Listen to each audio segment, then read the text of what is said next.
Dave extreme web applications tools और इसके अलावा यूज़र इंटरफेस कंपोनेंट्स पर मुश्तमिल एक ऐसा सेट है जिसको डेव एक्सप्रेस ने डेवलप किया है। और इसको डेवलपर्स हाईली फंक्शनल एप्लीकेशंस और रेस्पॉन्सिव एप्लीकेशंस क्रिएट करने के लिए यूज़ करते हैं। तो इस वीडियो में हम डेव एक्सट्रीम को एंगुलर प्रोजेक्ट में यूज़ करेंगे। तो चलते हैं उसके लिए अपने प्रोजेक्ट को ओपन कर लेते हैं और आज इसको यूज़ करते हैं अपने प्रोजेक्ट के साथ। तो मैं यहाँ पे वर्क के प्रोजेक्ट को ओपन कर लेता हूँ। ये हमारा एक एम्प्टी वर्क के नाम का प्रोजेक्ट है। अपर बार में CMD एंटर करता हूँ तो कमांड प्रॉम्प्ट ओपन हो जाएगी। इसके बाद इसे कोड एडिटर में ओपन करने के लिए हम कोड डॉट की कमांड यूज़ करते हैं, जिसके बाद हमारा ये प्रोजेक्ट कोड एडिटर में ओपन हो जाएगा। तो ये हमारा वर्क नाम का प्रोजेक्ट कोड एडिटर में ओपन हो चुका है और ये इसका इंटरफेस हमारे सामने है। इसके बाद चलते हैं ब्राउज़र में और यहाँ पे सर्च कर लेते हैं डेव एक्सट्रीम एंगुलर। तो मैं यहाँ पे टाइप कर लेता हूँ डेव एक्सट्रीम विद एंगुलर। तो एंटर प्रेस करता हूँ तो हमारे सामने कुछ ऑप्शंस होंगे जिनमें हमने devexpress.com इस वेबसाइट से ओपन कर लेना है इसको। तो ये ओपन हो चुका है और इसका कुछ इस तरह का इंटरफेस हमारे सामने है। गेटिंग स्टार्टेड पे क्लिक करता हूँ तो इसके बाद हमारे सामने फर्दर एंगुलर में इंस्टॉलेशन के लिए ऑप्शंस होंगे। तो एंगुलर पे क्लिक करता हूँ और इसमें फर्दर गेटिंग स्टार्टेड का ऑप्शन मौजूद है। इस पर क्लिक करने के बाद add DevExtreme to an Angular CLI application, यहाँ पे क्लिक करूँगा तो इसके बाद हमें यहाँ पे एक कमांड लाइन मिलेगी जो कि npm की होगी, उसको हमने यूज़ करना है। तो मैं यहाँ से इसको कॉपी कर लेता हूँ और अपने कमांड प्रॉम्प्ट को ओपन करने के बाद इसमें पेस्ट कर देता हूँ। तो मैंने इसमें पेस्ट करके एंटर प्रेस कर दिया। तो ये थोड़ा सा टाइम लेने के बाद इंस्टॉल हो जाएगी और इसके बाद अब हम कुछ और पैकेजेस हैं जिनको हमने ऐड करना है अपने प्रोजेक्ट के साथ, तो वो हम देख लेते हैं। इसके बाद हमें यहाँ पे एक पैकेज मिल जाता है स्टाइल्स के लिए। तो इसको हमने कॉपी करके ये ऊपर हमें बताया भी गया है angular.json, इसमें हमने इसको यूज़ करना है। तो यहाँ से मैं इसको कॉपी कर लेता हूँ और चलते हैं अपने प्रोजेक्ट की तरफ। तो इसमें मैं सर्च कर लेता हूँ angular.json, तो वो SRC के फोल्डर से बाहर ही हमें मिल जाता है। तो मैं यहाँ पे क्लिक करके इसमें स्टाइल्स की फ़ाइल ओपन कर लेते हैं। तो इसमें हम पेस्ट कर देंगे जो हमने कॉपी किया था पैकेज। तो उसको मैंने यहाँ पे इंस्टॉल कर दिया है, Ctrl+S के साथ सेव कर लेना है। तो उसके बाद अब चलते हैं वापस और देखते हैं कि नेक्स्ट हमें क्या इंपोर्ट करना है। तो इसको मैं क्लोज़ कर लेता हूँ कि फर्दर इसमें हमारा कोई काम नहीं होना। तो इसके बाद अब वापस चलते हैं ब्राउज़र में और नेक्स्ट हमने जो पैकेज इंपोर्ट करना है वो हमें यहाँ पे मिल जाता है। यहाँ से जस्ट हमने एक क्लास को ऐड करना है बॉडी के टैग में। तो इसको मैंने कॉपी कर लिया, सिर्फ क्लास को ही कॉपी करना है। तो इसके बाद हम अब ओपन करेंगे SRC के फोल्डर को और इसमें हमें मिल जाता है index.html। तो इसमें हमें ये नीचे बॉडी का टैग मिल जाता है और इसमें हमने क्लास को पेस्ट कर देना है। तो इसको हमने पेस्ट कर दिया है। अब इसको भी सेव कर लेते हैं और क्रॉस कर देते हैं इसको। नेक्स्ट अब हमें एक और पैकेज को वहाँ पे इंपोर्ट करना होगा। तो वो हमें मिल जाता है यहाँ ज़रा नीचे स्क्रॉल करने के बाद। तो ये tsconfig.json, तो उसमें हमने इसको सेव करना है। यहाँ से हम कॉपी कर लेते हैं इसके पाथ को। तो और इसके बाद जो पी पैकेज इसमें हमें मिल जाता है प्री डिफाइंड, वो हमने कॉपी कर लेना है। चलते हैं वापस कोड एडिटर में।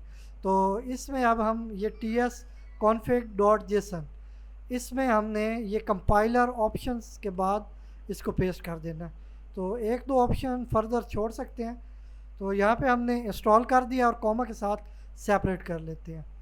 तो इस तरह एरर भी ख़त्म हो चुका है। इसको भी सेव कर लेते हैं और क्रॉस कर लेते हैं क्योंकि फ़र्दर इसमें भी हमारा कोई काम नहीं होना। तो इसको मैंने क्रॉस कर लिया है।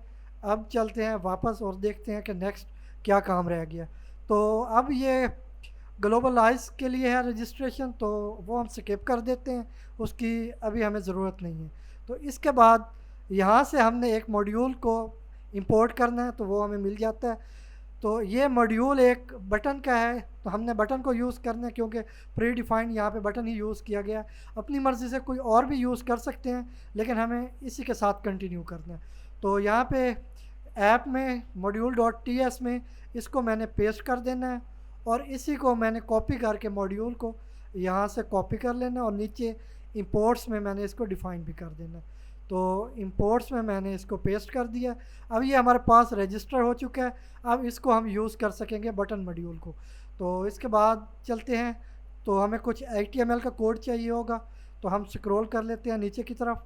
तो ये हमें HTML के लिए भी कोड मिल चुका है, तो इसको हम यहाँ से कॉपी कर लेते हैं।